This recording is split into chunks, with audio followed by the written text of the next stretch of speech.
Hi, welcome back. I'm Fox Reinhardt, and this is Making a Murder Show. Here we are again, everyone, back with another case. You knew this one was coming. The case of jealous Jodi Arias. You've all heard this story. You've seen the different people do it. We're not going to harp on all the details. You've seen this case. You know the details. We're just going to go through and we're going to talk spit on this lady. Well, when he jizzes on my face and throws candy my way and walks away without a word, it kind of feels like I was a prostitute. We're going to talk spit and have a little fun. Because I secretly have a crush on her. For anybody to have this crazy of a woman breaking in your house, crawling in doggy doors, sending emails to people, and you still let her into Sex? The temperature down there is probably nice at a cozy, 98? My stomach's growling just thinking about eating it. Enough yapping. Let's get into it. Let's get her going.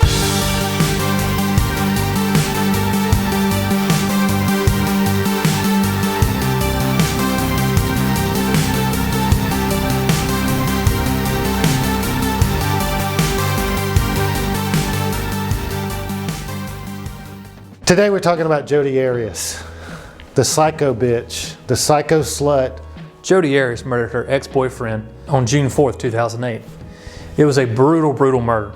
And the case and the court footage was so high profile, people were obsessed with this case. Possibly because of the brutality, and also considering Jodi Arias had this meek, kind of soft-spoken, good girl next door kind of vibe. And she maintained this throughout the whole court case. So the story begins with Travis, which was her lover. A good old boy.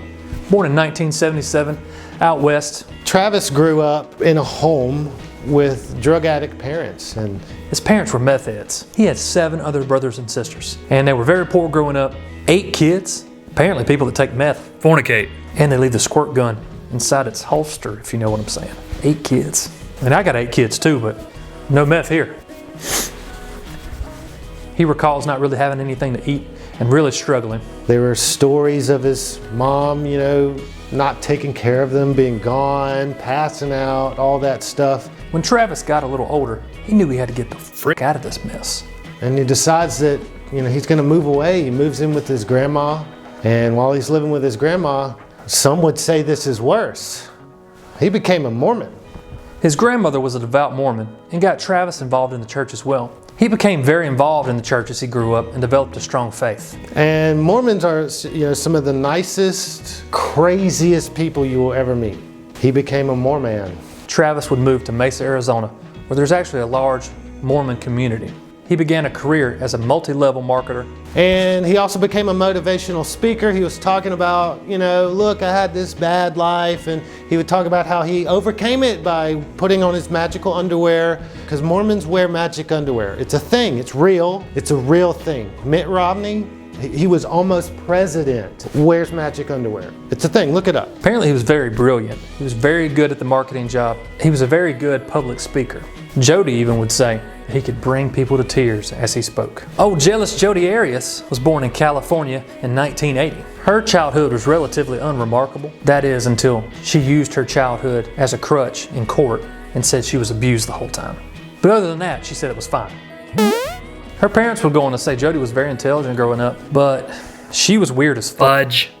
She'd be fine one minute, calm as a breeze, and fly into a fit of rage the next. If you know what I'm saying. Hashtag jealous Jodi. Hashtag crazy. Hashtag stalker. Hashtag smells like murder spirit. Anyway, as an adult, Jodi worked at the same company that Travis did. And on a big company-wide conference trip, they met each other. That's when things start to get muy caliente. So they're on this business trip. They all go out to eat. That's where Travis and Jodi meet and fall in love. The Rainforest Cafe. I know that everyone watching right now has had some sort of sexual escapade at a Rainforest Cafe. The freaking iguanas. The eroticism of a Rainforest Cafe is what just gets my stomach moving. Oh yeah.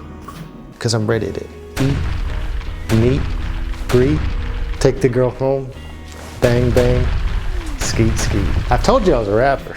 People said it was just like they were meant to be together. there was a magic in the air. Jodi and Travis were like peas and carrots, franks and beans, collard greens and cornbread. Except these collard greens weren't Mormon.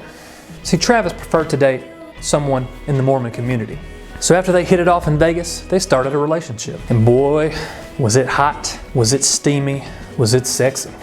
It turned into this love affair. She was, as John Mayer would say it, sexual napalm. They were bumping and grinding and making love to you and if you want me to, boys to men shit. Like it was a torrid love affair. So much sex. The majority of this relationship was kind of long distance, really. See, she lived in California still. He lived in Mesa, Arizona. So they would visit from time to time. A lot of people referred to them as a vacation couple, and they were fine with that. They read books about the 100 best places to see before you die, and they were determined to go see all of these places. They would fly out together, have a wonderful time. These two made it official in February 2007, and just after, Jodi converted to Mormonism. Travis actually baptized her. How sweet.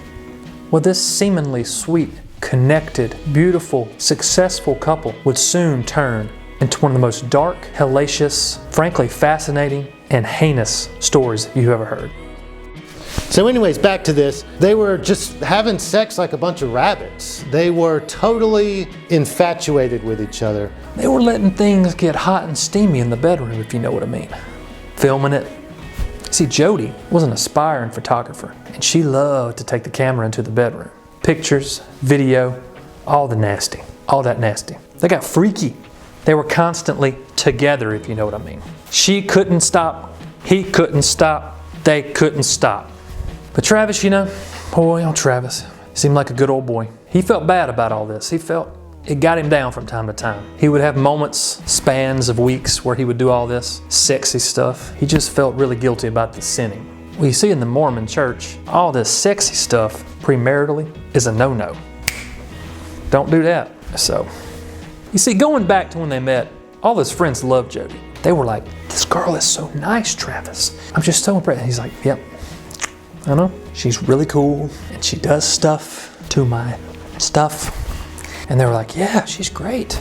Well, soon that would morph into the opposite, frankly. She would just follow him around. Like even his friends were saying like anytime that she was there with him, she would be literally right beside him. If he went to the grocery store, she was going with him. If he had to go take a piss, she was right there with him. She started stalking Travis. You see, when they weren't together, she's always there, okay?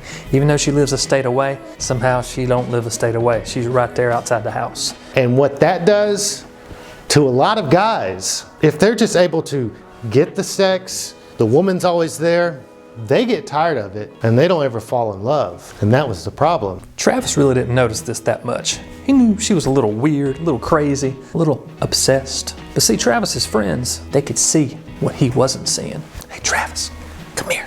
Jodi's crazy, okay? She's like really possessive of you. We don't like her. We like you.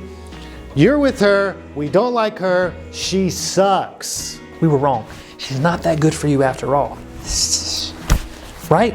And he's like, no, she's cool. We just hang out here and there. She's all right.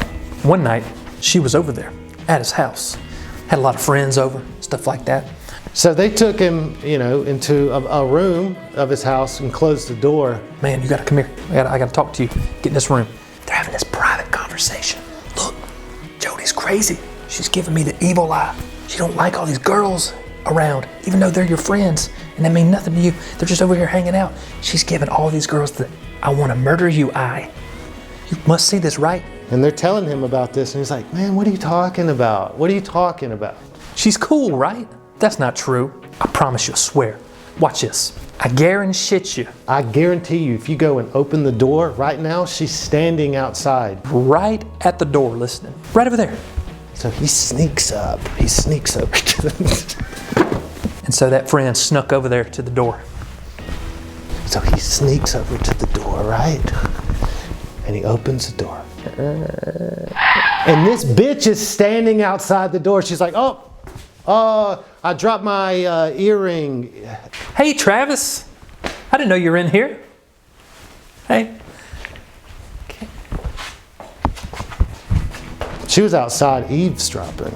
And that's when he said, nope, I'm cutting you off. Boom, black screen. All in all, Travis and Jodi knew each other about 2 years. They only dated about 6 months of this time, but they were always in contact, you see. Even when they were completely broken up at points, they would still be constantly messaging and emailing each other. These two, over 2 years, emailed each other You got mail. 82,000 times. I don't think I've ever made 82,000 emails in my whole life. What? 82,000? And honestly, they both became addicted to each other. Even though they weren't actually together, they were together, if you know what I mean. Obviously, he didn't like her on the inside. He just liked to be on the inside, you know? She was just a booty call for him. Well, as time went on, her all up in Travis's shitness just increased. It was directly proportional to it. Remember that, guys? Math class? That was useful. So she lived in California and he lived in Arizona. And that was a problem because when he cut it off, she wasn't around anymore. So she decides, like any normal, non-crazy, sane woman would do, when she gets broken up with, she moved up the street from him and didn't tell him. You see, when she moved from California over to Mesa, Arizona to be closer to Travis, she told her folks, I'm moving to Mesa, Arizona because I'm going to meet the man and marry the man that I love. And they were like, okay. Travis had no idea.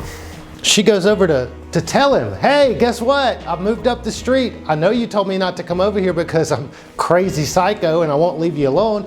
I just wanted to let you know the good news. I live down the street now. So she snuck up to his house like a normal person, right?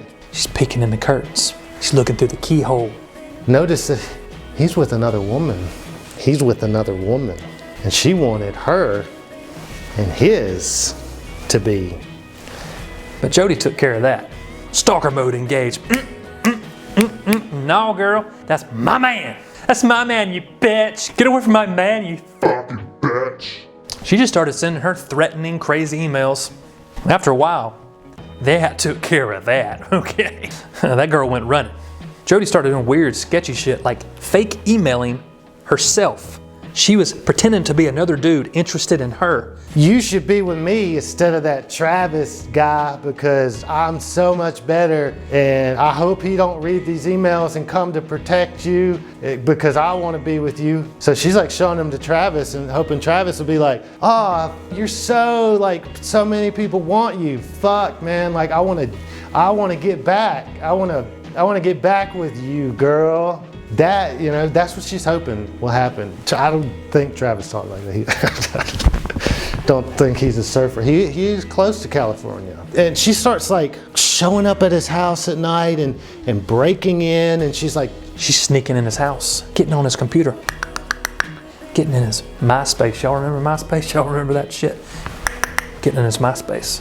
Logging into his emails and reading his emails, and she's also breaking into his house by using the doggy door. When I say crawling in the doggy door, Johnson, you know what I'm talking about when I say crawling in the doggy door. That's why Travis is so obsessed with this bitch, because she's going in the fucking doggy door. She was being a dirty, dirty girl. She was hacking all his shit. She knew everything about him. She was out there stalking him every night. She made a full-time job of that shit. Bad girl. Poor Travis, he was trying to move on. He was trying to meet nice church girls. He would have them over, and there would be weird stuff that would happen outside, and they would hear, oh, what was that? Little did they know, it was Jodi out in the bushes, being sketchy as fuck. She would show up at random hours of the night. She's breaking in the doggy door, coming in the house, doing all kinds of crazy stuff. And this is where you know that you cannot place all of the blame on Jodi. Now, the murder, yes, the murder is totally her, but the situation, he would sometimes let her stay. And let me tell you what that is. He liked doing the sex with her. I'm not a virgin, right? He would do the sex so good on her. That's, you call it that, right? Yeah, I'm about to put this in, on. She'd be like, yeah, get a taste of my penis. Poor Travis. He was addicted to that crazy cooter, and he couldn't help himself. He couldn't help himself. It was so good. Make your neck loose like this. Your neck's just so loose. Whew. We're just having fun today. We're just having fun. This is more of a throwaway episode, right? No? She's breaking in and doing all this, and he would let her stay, encouraging this behavior. And that's a telltale sign that he still had sexual feelings for her. Travis would wake up to his tires being slashed, and all his friends were like, "It's Jodi, it's Jodi, it's Jodi." And he never called the cops. He never tried to remedy the situation at all. He just went along with it. Well, after months of this, I don't think she was finding work, and just things weren't working out with Travis. And she finally moved back to California, living with her grandparents, surprisingly. That didn't stop Jodi. She still called his ass all the time. They had phone sex too. Hot, steamy phone sex. They were just getting off over the landlines and over the cell phone towers. Just digital, dirty sex, baby. Anytime they had phone sex, Jodi recorded it. She had it in like a vault. Eventually they had a massive fight in 2008, mainly over email and phone. They really were kind of over each other at this point. They were, You're a bitch. Fuck off. Fuck you. shit like that. A lot of F's. Right after that, two weird kind of key things happened here. Jodi's grandparents' house got broken into, and it was weird, right? The burglar only stole one thing. Didn't steal anything out of the house she was living in. It was her grandparents' house, and stole her grandfather's gun. A .25 caliber pistol. None of the money or valuables. They just stole her gun, stole his gun. Kind of weird, right? Breaking someone's house, just steal one thing. Maybe that's relevant later. She eventually finds another man, and he lived up in Utah, where the rest of the Mormons live. His name was Ryan. Oddly enough, Ryan held basically the same job as Travis and worked for the same company and was also a Mormon and looked a lot like him, aka Travis 2, the sequel. Okay? Nano, nano, nano, nano, nano, nano. Travis had big plans coming up. A big trip to Cancun, Mexico. Word on the street is, originally he was going to take Jodi. Yeah. Those plans kind of changed when they had their falling out, you see. And so he decided he was going to take this new girl. He liked her, but they were just friends. So he was working out, getting all sexified, trying to look good, trying to get his abs going for the trip, right? So a few days go by, and they realize that nobody's seen Travis. They're trying to find out where he is. He missed a big meeting, and he never misses meetings. He loved that company. Well, Travis was going to leave June 10th to go on this Cancun trip. Come June 9th, the girl he was going with hadn't heard from him. So on June 9th, his friends got together and said, "Look, we got to go check on him. No one's heard from him. He won't answer his phone." They go up to the house, and they knock on the door, and the roommate's there. They're like, "Hey, have you seen Travis?" "Yeah, he's up in his room. I mean, I haven't seen him, but I mean, he should be in his room." So They go into Travis's side of the house, and immediately they smell something nasty, something rotting. it wasn't Boo Boo. As they go through the house, they start seeing blood on the walls, blood on the floor. They eventually walked into the bathroom, And they find the dead body of Travis curled up in the shower. buck naked, deader than a doornail. So they call the police. Cops came in, took a look at Travis. Oh boy, and poor Travis. Someone killed that man a lot. Someone killed him a whole lot. Cops go, "Man, anybody know who could have done this?" Who hated Travis? It was fucking Jodi Arias. They all said it. They're like, "Yep, it was her." "Who do you think?" "Jodi." Somebody asked me, "Hey, Johnson, ask me who I thought could have done this." "Jodi." Ask me again. "It was Jodi. Jodi did it." They all said Jodi. Maybe it was Jodi. One and only suspect. Wham bam, thank you ma'am. Case solved. What she done? She starts calling up the fucking sheriff's office, police department, asking questions about the case. "Hey, what's going on? You guys know who you think it's gonna be yet? Is it me?" "No, I'm not me. I totally didn't do it." And you know, she starts like, you know, she's mad they won't call her back. She finally, you know, gets in touch with one of the police officers and says That she wasn't there, you know, she went to Utah to visit her new guy. She hasn't even been in the vicinity of Arizona in a while. And plus, he's been working out and stuff, so I could never overpower him, someone like me. I could never have done it. It would have probably taken a couple big dudes to do it. Not me though. I'm such a little girl. Two people, one person couldn't have overpowered him. He was like getting buff and ready for Cancun. Never could have been me. It was weird. It was weird that she said that. She was weird as fuck.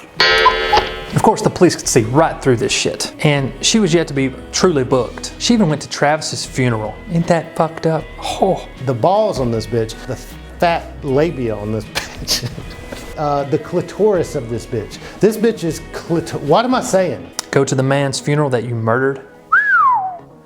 That's cold. I can't believe she's doing this. You killed him. She murdered Travis and she's here. She's here. So they finally bring her in and interrogate her weird little ass. Oh, she said she didn't have anything to do with it. And you talk about the world's weirdest interrogation ever caught on film. And this is where delusional, grown woman, I don't know if she's sheltered or what, she's just... This woman is so crazy. Yeah, I could never kill anybody. I'm such a, good person. I have a conscience. Like one time, when I was younger, I kicked our family dog. I just felt so bad about it. And I really should go and apologize to the dog. The cop says, you need to be apologizing to Travis for murdering him.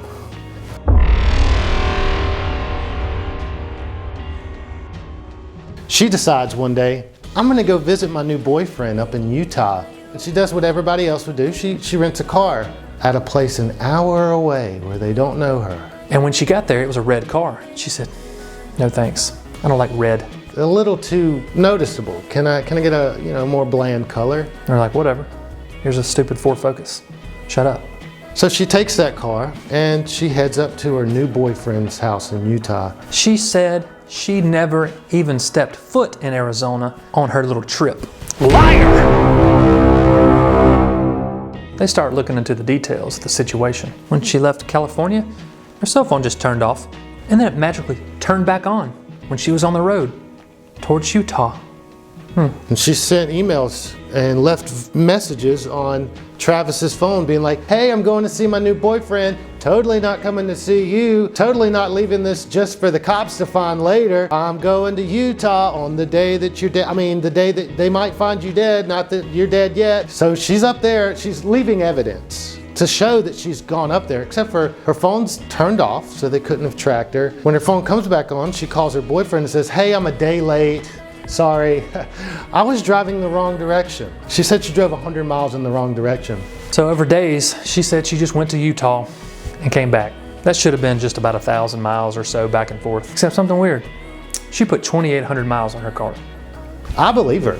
I believe her. I do. I think she drove the wrong direction, got a sketchy car from somewhere where they wouldn't know her, left all this information. It's all adding up to me, right? Add up to everybody, all you guys, adding up. No? No. Right. She's a fucking nut job. She goes and sees a new boyfriend, probably talks about Travis the whole time. She returns her rental car, says, by the way, there's no floor mats and there's a Kool-Aid stain in the back. That ain't Kool-Aid and that ain't Cool Lady, because she had just murdered Travis. You hear that plane? They fucking found me. I don't know how they did it, but they found me. I'm freaking out, man. So she's being interrogated, and the whole time they're filming this. The cop goes out, cop leaves, and they just watch her. They're watching her as she's sitting in the interrogation room, and She would do handstands in the fucking interrogation room and then break out and sing song like she was on fucking Broadway. Light divine, all night. she's just singing, which, an innocent person would do that. In an interrogation room where they were questioning her for murder. Any normal person would be freaking out. But she was just like, You are my sunshine, I killed that I didn't kill Travis. amazing grace, I killed Travis. I didn't shoot him with my gun. Ugh, what a gross bitch. So she's in there singing and doing all this stuff, and she even does a handstand. It's goofy, it's weird. She is literally the only person to have ever done a handstand in the interrogation room, ever. Guinness Book of World Records said we don't do that because we do world records. But Ripley's, believe it or not, they're probably gonna put it in the book. Jodi Arias is gonna be in the book as You Will Not Believe Dis Bitch. Under the section, The Audacity of Dis Bitch. Travis had at least 27 stab wounds to his chest and the back of his head. He was shot once in the head, and his neck was cut from ear to ear. It almost decapitated him. This wasn't a normal murder. Someone really wanted to get back at this man. Someone held a lot of vengeance. Someone held a lot of crazy. That's the only kind of person that could do this. Jodi. So the crime scene was set up in your typical fashion. There was blood everywhere, blood on the walls, handprint on the wall outside the bathroom. They tested it. They found one giant piece of evidence. It was in the washing machine. They found some sheets and a camera. Did you guys put an elevator? A fancy camera, kind of like the one I'm talking to you on right now. So one thing about Jodi was she was an amateur photographer. She really liked photography, and she liked taking pictures of their sexual escapades. Like while they were doing sex, she would take pictures. Pornography is what the experts would call it. So when they saw that camera, duh, it was Jodi. It's Jodi, obviously it was Jodi. They're like, but let's look in this camera. Why the fuck, why would she leave the camera? Why would you put the camera in there? They opened up the camera, guess what's still in the camera? It still had his memory card in it, but someone had deleted the files. She's like, you know what, I'll just wash it and that'll be fine. You can still get those photos off of the memory card, and that's what they did. What was on the camera, you might ask? Jodi Arias butt fucking naked. Whoa, just pictures of Jodi and Travis the day of the murder. Naughty pictures too. Her alibi was fucked. The last final few pictures on the camera were pictures of Travis in the shower, looking at the camera. These images are very creepy and dark, especially now that we know what happened just after these images were taken. The last couple images on the camera seem to be accidental shots. They seem to be shots that were taken as the camera fell to the ground, as something was happening in the shower. Maybe as Travis was being attacked. She meant it. She wanted him dead. This is 1, 2, 3, 4, 17, 18, 19, 20, 26, 27, as they would say in the business. He dead. So investigators got the palm print DNA back. It was Travis's palm print. There were 2 DNA profiles present, Travis's, and you guessed it, Jodi's. They also analyzed the bullet that Travis was shot with. Guess what caliber it was? .25 caliber. The same caliber gun that was stolen at her grandparents just like a week before. They knew they had their woman. So there you go. We got premeditation here. Extreme premeditation. Renting a car 100 miles away, turning her cell phone off, knowing that she doesn't want to be seen going to Arizona at all. Come to find out, this bitch filled up 3 5-gallon gas cans and put them in the back of her car so she wouldn't have to stop at a gas station on the way to murder Travis. So she would not be caught on camera at any gas station or any stop. They charge her with murder. This bitch was fucked.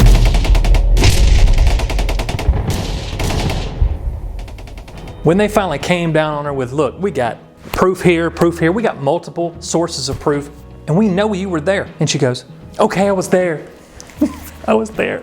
She said out of nowhere, her and Travis were getting it on, and these damn ninjas came out of nowhere. Nunchucks, all kinds of shit. And they just started ninjaing. You ever seen a ninja? They started Judy chopping everybody and karate chopping everybody, and she didn't know what was going on. She said the weird thing is the ninjas looked at her ID and knew exactly who she was and where she lived and knew her phone number. They said, we're ninjas, and we're gonna find you if you say anything. We're gonna Judy chop you, and we're gonna karate chop you. We're gonna ninja you, so you better not tell a soul. And for no reason at all, they ninja'd Travis, poor Travis. They ninja'd him. And Jodi just ran away. She got in her car and just drove to her other boyfriend's house and hung out with him for a while. She didn't call anybody, she didn't call the police, nothing like that. She just hung out with old Travis the sequel, talked to the boyfriend. He was like, she seemed fine. She came in, she was just like, what's up? Jodi, shit, ninjas, that's the best you can do? She goes to court, and her stories start to change.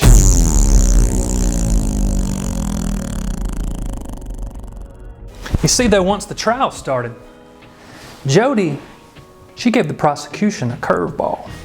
Jodi acted like Miss Meek up on the witness stand, like she's never hurt a fly, she's never murdered anyone, she's never even seen a wiener.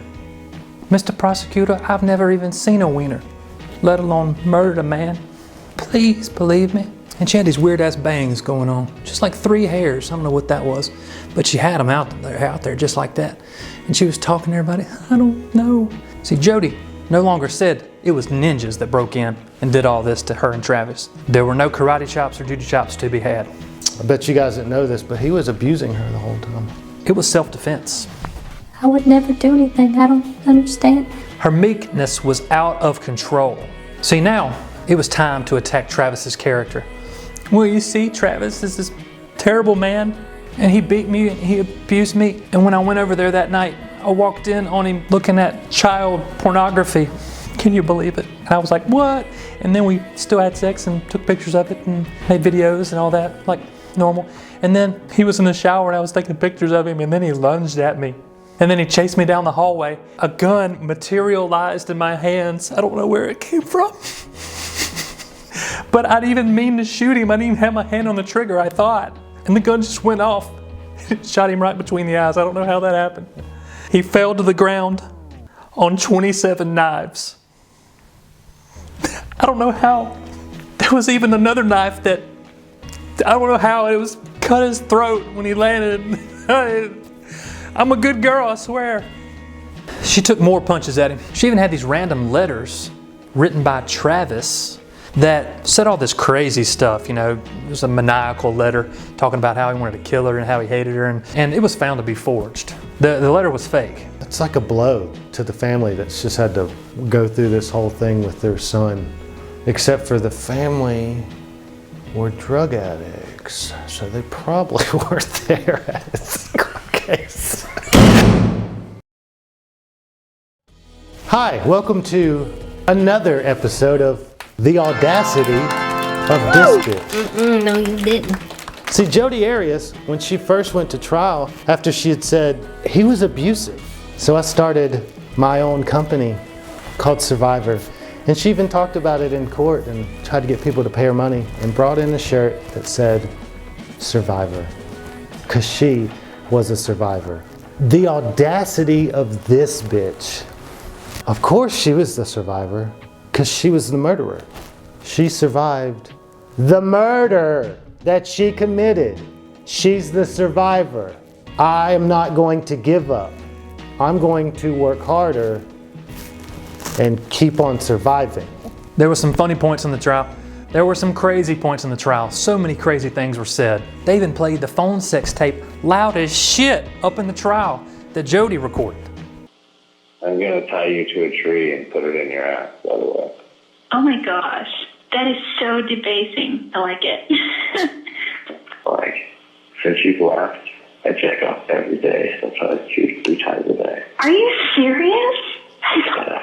Well, it's always just a fucking you. Oh, you're calling me right now. I wish you were here. If you were here, my grandparents are asleep, I'd let you ride into my bedroom, we'd shut and lock the door, and we would just have a big fuck fest. You'd go at it all night. Well, let's do it, baby. I'm gonna be there, you know? I want you to come. We can... So, we can... Right now.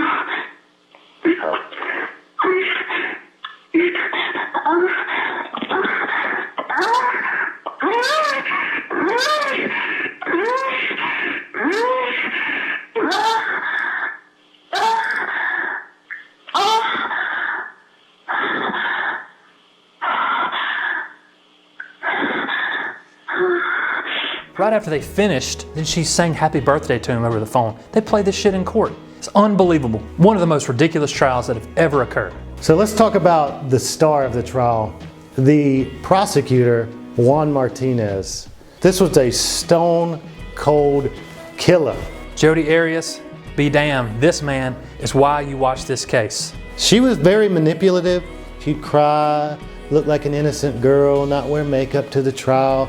It wasn't me. He didn't give a damn. Won't take no shit, won't be no shit, says Juan. This is a very small closet, isn't it? No, it's bigger than the cell that I live in. It's bigger than what? It's bigger than the cell that I live in. It's not a small closet. Ma'am, we don't want to know where you live in. Do you understand that? I'm just using that as reference. It's Ma'am, not small. Do you understand? Did I ask you where you were living? No. We're clear, right? We do not want to know where you're living right now. You understand that? Okay, sorry. No need to be. Is there an issue with you with answering the questions as they're posed? Sometimes, but I'm trying to answer them the best I can. So is it an attitude issue with you then? And that's a picture of you, correct? Yes. Right here. And the other one is a picture of your dumb sister, Angela, correct? That's my sister. She's not dumb. But I honestly think, talking about Angela, she's a little bit dumb. You said that, right? Yes, I called her dumb and stupid. Did I ask you whether or not you called her stupid, ma'am? No. I asked you whether or not you called her dumb, right? Yes. Do you have problems with your memory, ma'am? Sometimes. So you can tell us, for example, what kind of coffee you bought at Starbucks back on June 3rd of 2008, but you can't tell us what you said yesterday or the day before? And he was there with the female, though. You were able to see her face, though, right? Yes, sort of. Yes or sort of means two different things. Yes or no. Were you able to see her face or not? Part of it was shadowed from the Yes, TV no, behind her, so I saw part of it. Judge, she's not answering my question. If you could. Or bubbles. That's on top of. Oh, I love the braids. That's your voice, right? Yes, and Travis's. Did I ask you if that was Travis's voice, man? Your problems with your memory, is it of recent vintage? I don't even know if I'd call it a problem. Well, just tell me how far back it goes. You said you were going to tell me, so tell me, please. How far back what goes? We're talking about your memory problem, right? I don't know that I'd really call it a problem. Okay. I don't remember every single thing that's ever happened to me in my whole life. Ma'am, your memory issues. We're talking about those, right? I wouldn't even call them issues, but okay, my memory. Well, you don't want to call them problems, right? No, I don't want to call them. You don't want to call them issues, right? I don't know. I really Right? don't. You don't want to call them issues. You just told me that, right? All right, so can we call them issues then? Okay.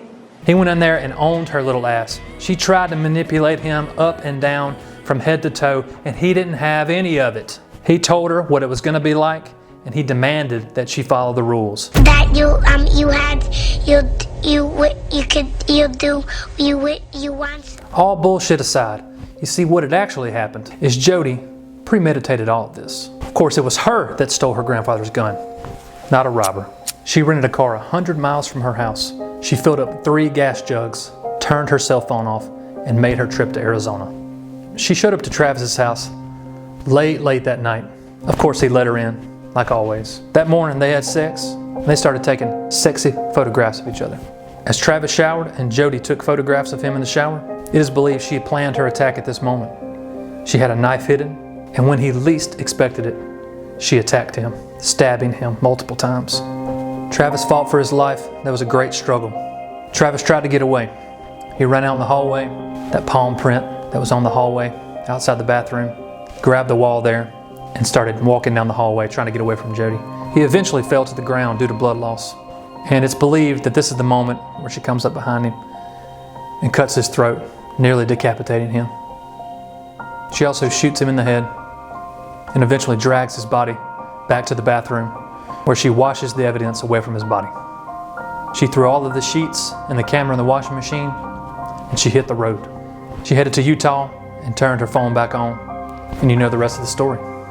Jodi acted like she wanted the death penalty if she was to be found guilty. And of course she was found guilty. She was sentenced to life in prison without parole, and she's in prison to this day. Where she is probably making fish tacos of her own. There's men that write letters to her that are obsessed with her, that want to be with her. They think she's all that in a bag of potato chips. Yeah, maybe them Dollar Tree chips that are stale as shit and cut the roof of your mouth. That's Jodi.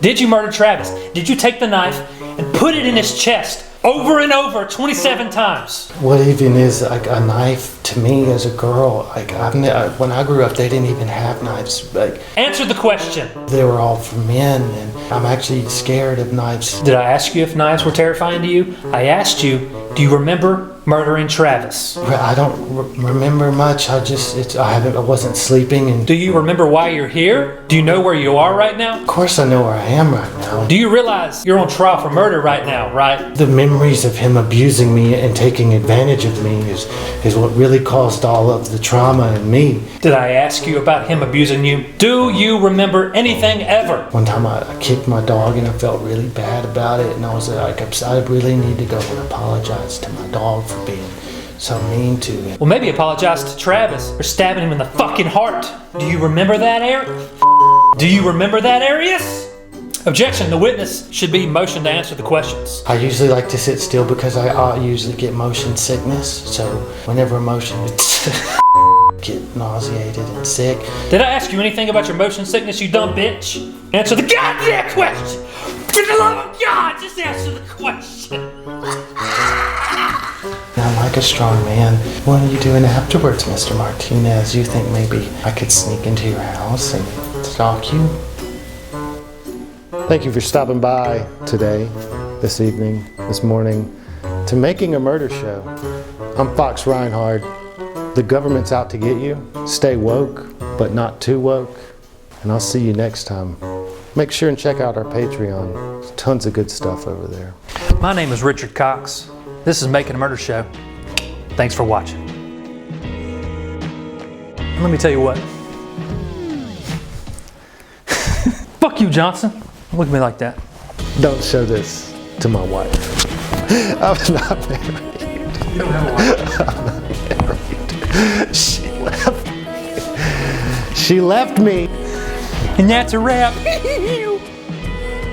You said.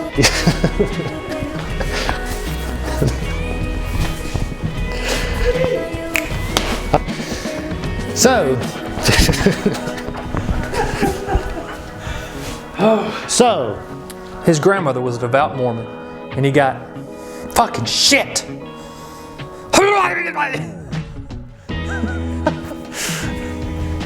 So they get back. Sorry. My bad, man. Let me think. That Tim energy. Oh yeah, go transfer. Where's Tim? That's not his name. That's not his fucking name.